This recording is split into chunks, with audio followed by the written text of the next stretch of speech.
Peace, power, and prosperity. Listen, family, it's always an honor. Thank you so much for tuning in to The Minister. It's about to be a beautiful one. Now, listen, before we get started, do I have any church people that are now watching, tuning in right now? By a show of hands, and don't you worry, I can see them. Do I have any church people in attendance right now? Well, listen, church people, this back seat has been reserved for you. I'll explain in just a minute, but for all my church people, just know this back seat is now reserved for you. Just have a seat. I'll be with you, family, in a minute. Now, do I have any Christians in the building? By a raise of hands, do I have any Christians in the buildings? Don't worry. Show of hands, I can see you. Christians, this back seat is also reserved for you. Don't worry, I have plenty of space back there. Some of you are saying, wait a minute, minister. Church people and Christians are the same thing. No, they're not. I'll explain that soon. But for now, this leaves me with you. And this leaves me with you only. For those people who may have grew up in church, but are not church people. For those people who've always wanted to have experience with Christ. They wanted to know, what is Christ's relationship with them? What do they have in correspondence with the man that you were known to call Jesus? His mom named Yeshua, so that's what the minister is going to call him. So you grew up wanting to have an experience with Yeshua. You want to know what God meant to you. You want to understand your connection to the spiritual realm.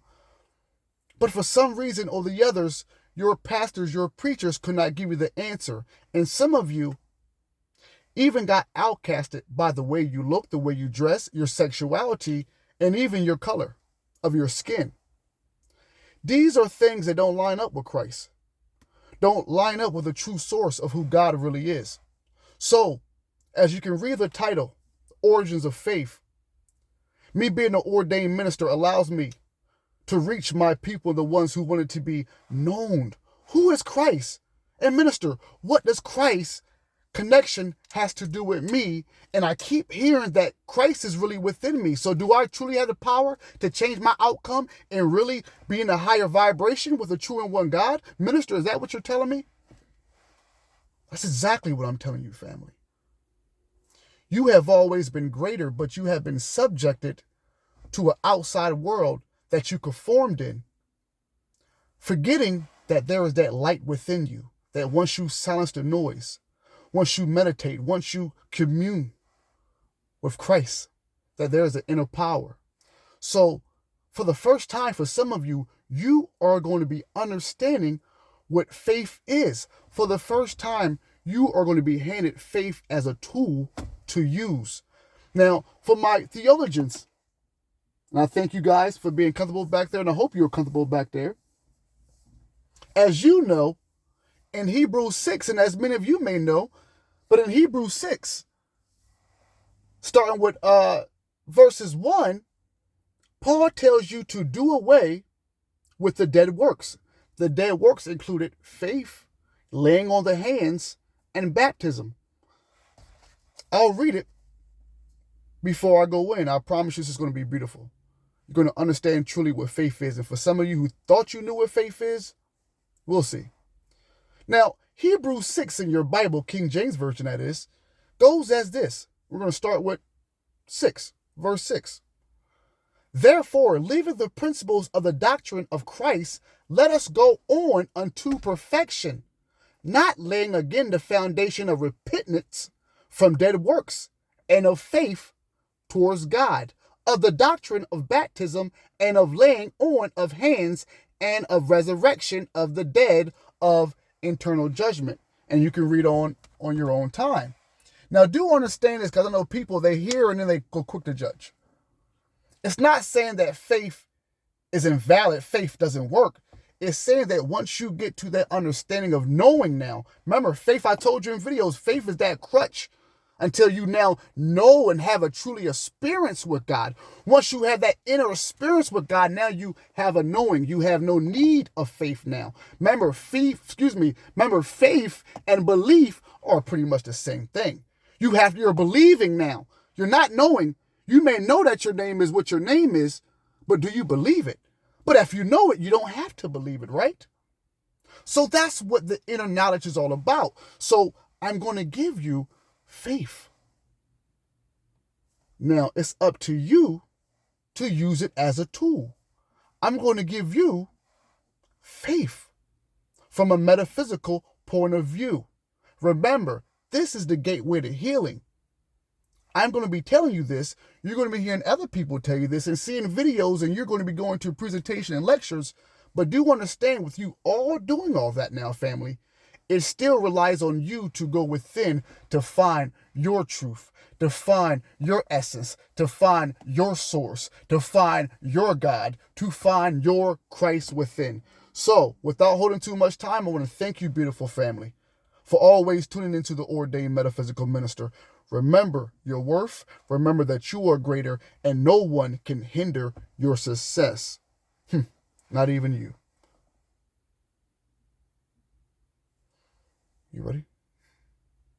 The attitude of faith takes the mind into the superior, the limitless, the soul of things, and this is precisely what is wanted.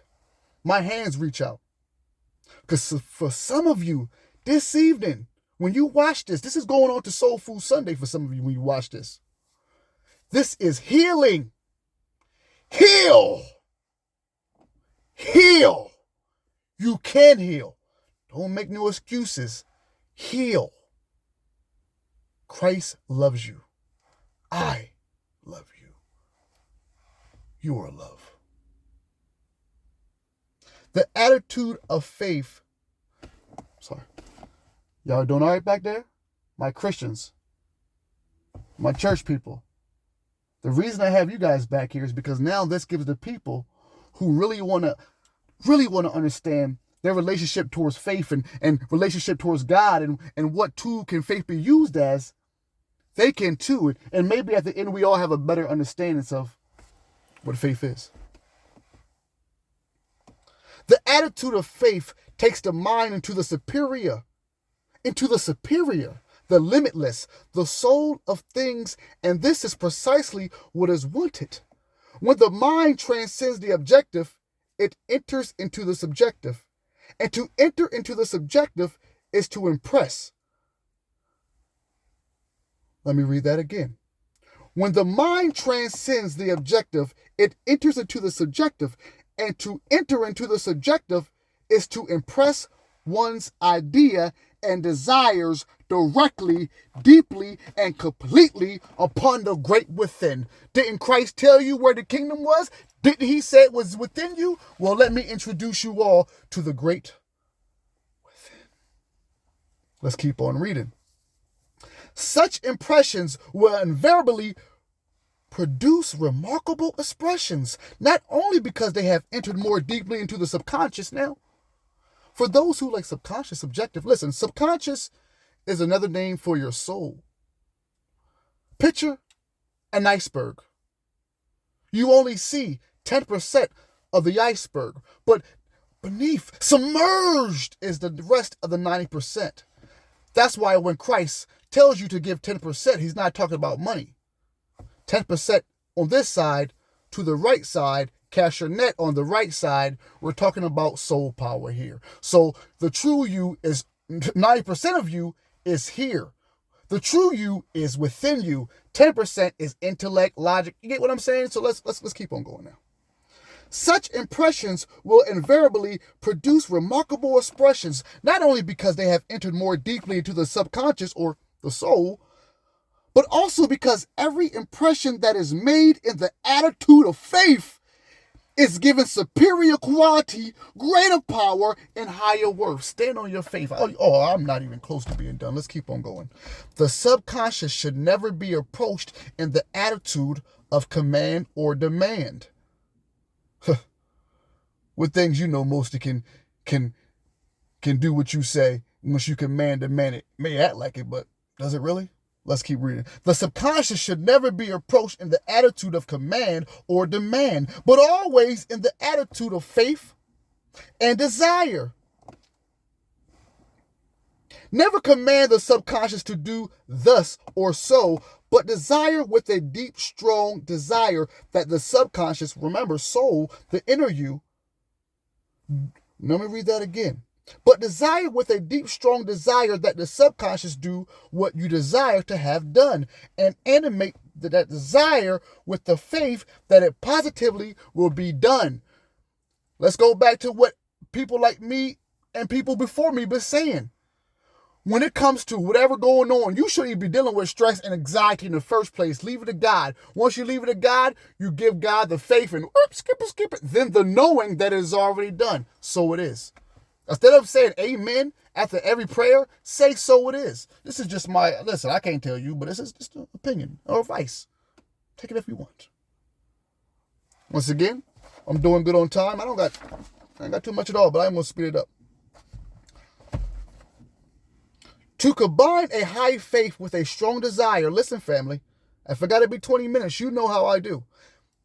To combine a high faith with a strong desire while impressing the subconscious should never be forcefully aroused, but should be gradually awakened and developed through such actions of mind as are deep and strong while perfectly serene. Perfect faith in the law, remember laws and principles, in the law that the subconscious will invariably do whatever it is impressed to do, will eliminate anxiety completely. You say you got anxiety, I just told you how to heal it.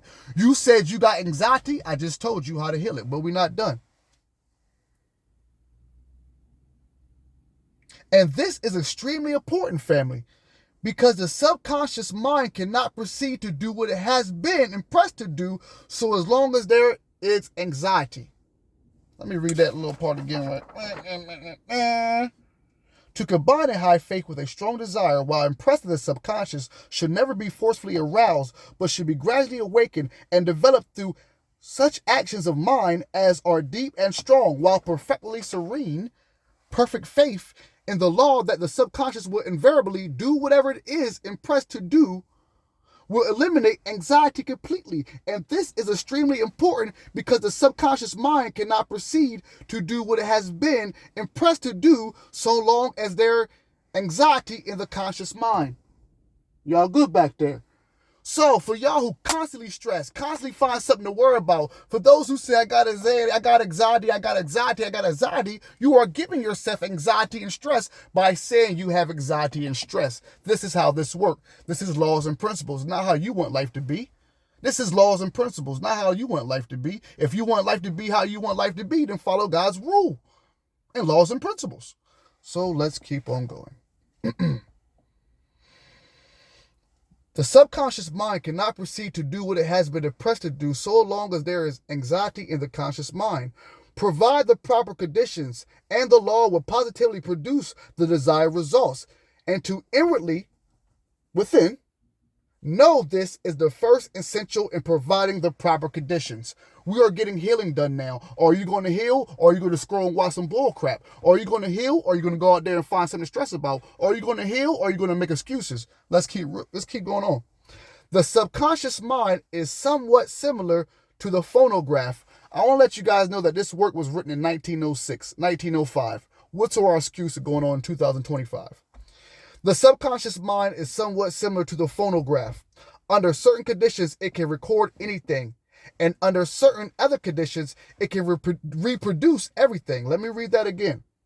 The subconscious mind is somewhat similar to the phonograph. Under certain conditions, it can record anything. And under certain other conditions, it can reproduce everything that has been recorded. Listen carefully to what I'm saying, family. There is this difference, however.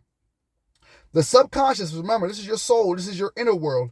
The subconscious not only reproduces exactly what has been recorded, but will also form, create, develop, and express what may desire when the impression is being made. What is on your mind? What are you thinking? What are you creating? Did you hear what I just said?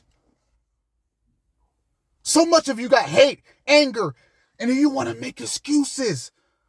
I've been where you are. You have to heal. You have to take responsibility. And when you grow, you reach out for others who are looking for growth. This is no judgmental. This is placing no. This is healing. Who's ready to heal so we can help others heal? This is what this is about. Let's keep going. The subconscious mind is somewhat similar to the phonograph under certain conditions. It can record anything, and under certain other conditions, family, it can reproduce everything that has been recorded. There is this difference, however. The subconscious mind not only reproduces exactly what has been recorded, but will also form, create, develop, and express what mind may desire. When the impression is being made, that is, the subconscious not only reproduces the seed itself, but as many more seeds as the original seeds desire to reproduce, and also the exact degree of improvement in quality that was latent in the desire of the original seed of impression. The subconscious not only reproduces the mental idea contained in the impression, but also every essential that may be required to fulfill the desire of that impression. Are you all right out there? Christians, church people, I know y'all good. Shake, shake, shake. Shake the devil off in the name of Jesus.